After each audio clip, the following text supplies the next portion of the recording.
Is D&D actually fun? You appear in a darkened room. The only thing before you is a flickering crystal plate. The image that moves on the plate shows a large man wearing a dark hood and holding an ancient tome. He looks up from the book and his eyes turn. Okay, are you really gonna make me do this? This is really, really lame. Or is it? Dungeons & Dragons appears to be having a renewed time in the sun lately, and that brings up a very critical question. Is it actually fun?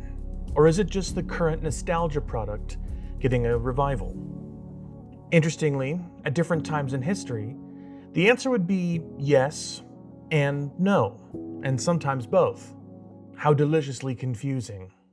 Our story begins in the sleepy town of Lake Geneva, Wisconsin in the early 70s, where two friends write a game that will begin a 50-year legacy. Gary Gygax and Jeff Perrin work on the ancestor to D&D, a game called Chainmail. Designed to simulate mass combat between knights and medieval armies, Chainmail contained the DNA of what would become Dungeons & Dragons when the pair of designers included a 14-page fantasy supplement that would include elves and dragons among other things. A few years later, 1974, the first Dungeons & Dragons was created. Written by Gary Gygax and different friend Dave Arneson, this game was not a warfare simulation like Chainmail, but instead a game about exploring dungeons deep beneath the earth and seeking out treasure and magical items. The issue the pair faced was in getting it published.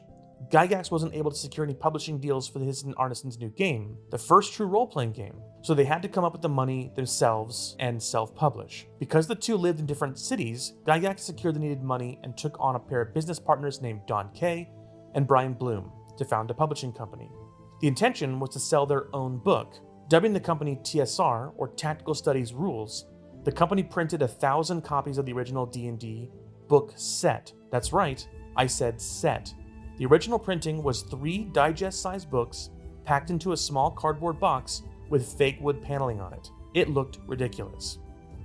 In 10 months, the company had sold every copy of the game though, and so ordered 1,000 more, which also sold out, this time in only 6 months.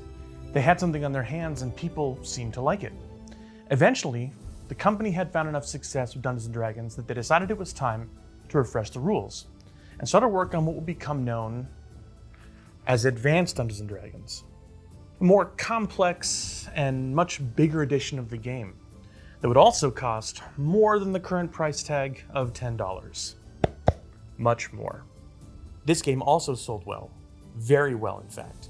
TSR decided to create an entertainment division in order to license the rights from D&D to any Hollywood party interested in getting their hands on it. In 1983, they got their chance. Approached by Marvel Productions, they created an animated series based on the characters and monsters from D&D to air on Saturday mornings.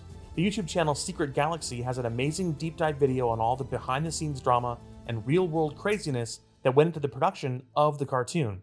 I highly recommend checking it out. I'll have the link below. The animated series came out when Dungeons & Dragons was all over the news, and while you might think that it was a good thing, in actuality, it was all for the wrong reasons. No video on D&D would be complete without talking about the Satanic Panic. So, this is a much more complicated topic than can be discussed in this video, but in the early 1980s, a book titled Michelle Remembers came out which alleged that widespread occult or satanic rituals were being conducted in the United States. A fear swept the nation and led to a number of groups and coalitions forming with the intent of connecting this alleged satanic origin to anything from heavy metal music, television programs, child care centers, and even role-playing games, specifically Dungeons & Dragons. With so much bad press and fear-mongering going around about D&D, it was only a matter of time before someone tried to cash in. Written in 1981, the novel Mazes and Monsters was a highly fictionalized account of the disappearance of James Dallas Egbert III from Michigan State University. The media had reported on his involvement with fantasy role-playing, and so the book's author, Rona Jaffe, made it the central focus of her novel. This unfortunately vilified D&D so much that a movie adaptation was made on CBS in 1982. Interesting note, first acting work of Tom Hanks. Freelick? Aren't you dead? Okay, Tom. If the preceding 10 years answered the question, is D&D fun, with yes, the next 10 years would certainly have turned that answer to, it's complicated. For some of the people playing it, its new bad boy reputation was all the fuel they needed to keep feeding the fire. But to others, This social stigma would be too heavy a burden to bear, and many people dropped the hobby.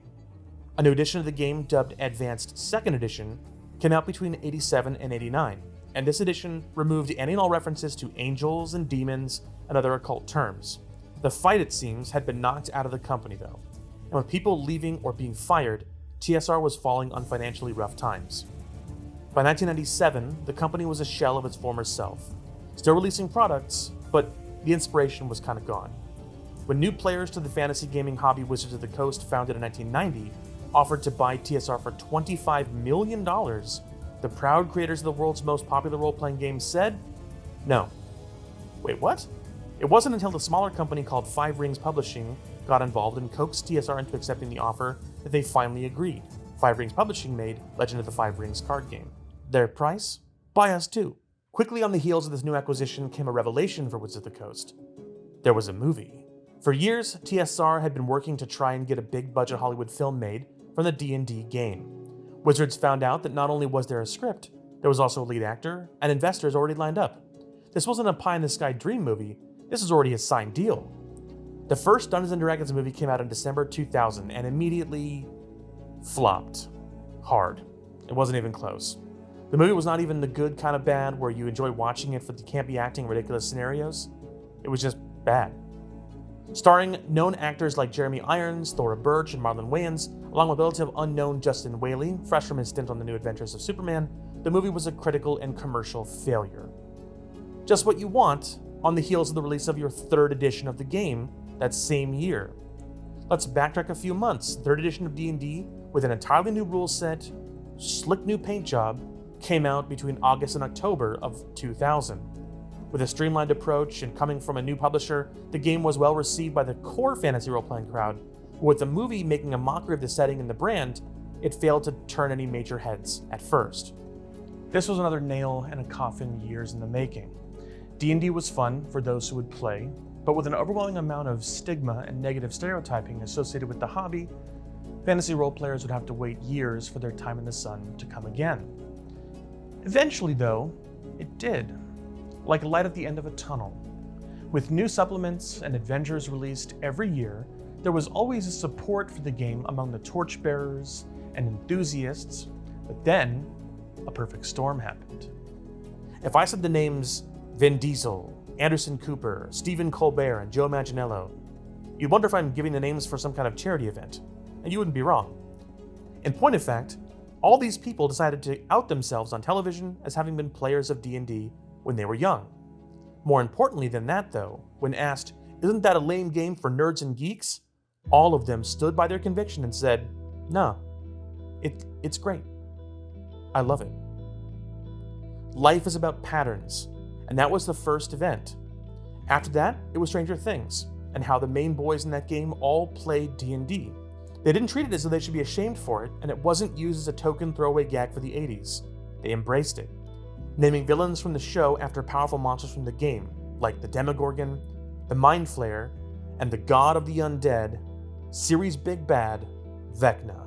And then there was this nerdy-ass group of voice actors who liked to play D&D and decided it was a good idea to stream their game to the world.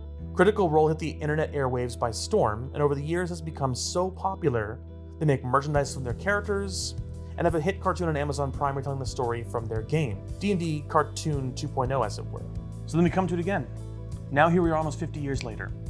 Is the game actually fun? According to history's example, yes, but with a big asterisk. Fun to be had away from prying eyes where you couldn't be judged for liking swords and dragons and telling stories with your friends. According to recent events, though, a big full-throated yes. In the last couple decades, pop culture, what used to be called nerd culture, has started to become more mainstream. Drama television, science fiction, and fantasy films were historically the wasteland of bad storytelling and worse special effects. I'm looking at you, Cull, and don't forget about you, Beastmaster. But in recent years, we've seen major gravity generated by properties like Avatar: The Last Airbender, Game of Thrones, Lord of the Rings, and the Marvel Cinematic Universe. What used to be something only enjoyed by a few is now embraced by almost everyone. So does that extend to Dungeons & Dragons? What actually makes it fun to play, and why are celebrities and studios championing the brand so hard? At its core, Dungeons & Dragons is about addition rather than subtraction. When you play D&D with your friends, you're all adding to the total sum of the experience. You're all working together.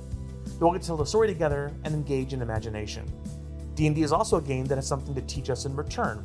How to structure a story, how to improvise with your friends, how to act, how to do quick, small math, and how to work in a team. While the franchise has had its up and downs in its 50-year legacy, it has always remained consistent in one key way. The game brings people together.